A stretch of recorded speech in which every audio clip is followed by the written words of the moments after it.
नमस्कार दर्शक बंधु जय जगन्नाथ शुभ सकाळ मु लिपुन आज हेउछि एप्रिल 3 तारिख शुक्रवार आसंतु आज 20टी गुरुत्वपूर्ण खबर उपरे नजर पकाइबा तेबे प्रतिटी खबर गुरुत्वपूर्ण अटे सेथिपाई भिडियो को शेष पर्यंत देखिबाकू मोर अनुरोध किंतु ता पूर्वरु जदि आपण माने एजाय हम चैनल को सब्सक्राइब करनाहंती ताहले एबे सब्सक्राइब करी पाखर थिबा बेल आइकन दबाई ऑल उपरे क्लिक कर दियंतु। प्रथम खबर परवर्ती खबर कालबैशाखी बर्षिब झड़ वर्षा 150 रु 60 किमी बेगर पवन बहिब उत्तरु दक्षिण सबु जिले में आज काचिब वर्षा कालबैशाखी वर्षा पाई आज उत्तरु उपकूल और दक्षिण ओडिशा जाए जारी रही येलो वार्निंग 16 जिला को घड़घड़ी और वर्षा नहीं सतर्क सूचना जारी करिछि आंचलिक पाणीपाग विभाग।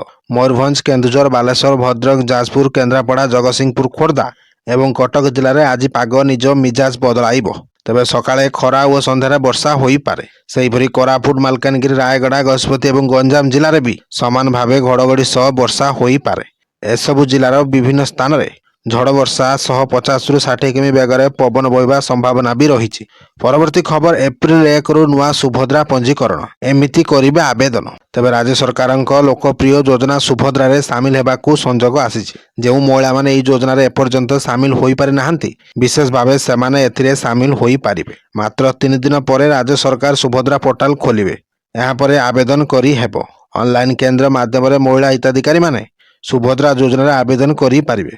आसंता एप्रिल 1 तारिख ठारू सुभद्रा योजना रे पंजीकरण आरंभ होई पारिबो और सुभद्रा पोर्टाल रे एप्रिल 30 पर्यंत करि पारिबे आवेदन। तबे जेउ माने ऑनलाइन माध्यम रे आवेदन करिवे यहाँ पूर्व अंगनवाड़ी केंद्र एवं सीडीपीओ कार्यालय मानुआल फॉर्म नहीं पारिबे एई आवेदन फॉर्म मागणा रे मिलिबो। तबे राज्य सरकार निर्देश अनुसार जेउ माने पूर्व आवेदन करनाहांती सेमानकु केवल एई सुजोग मिली पारिबो।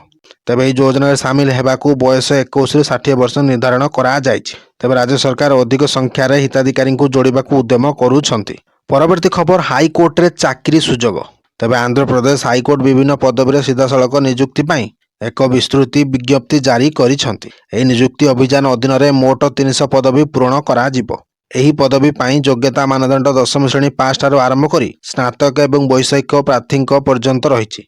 तेणु आवेदन प्रक्रिया संपूर्ण ऑनलाइन हेबा प्रार्थी माने 2026 मार्च 30 रु आवेदन करि पारिबे वो फॉर्म दाखल करिबार शेष तारीख 2026 एप्रिल 19 तारीख 11:59 पर्यंत रही।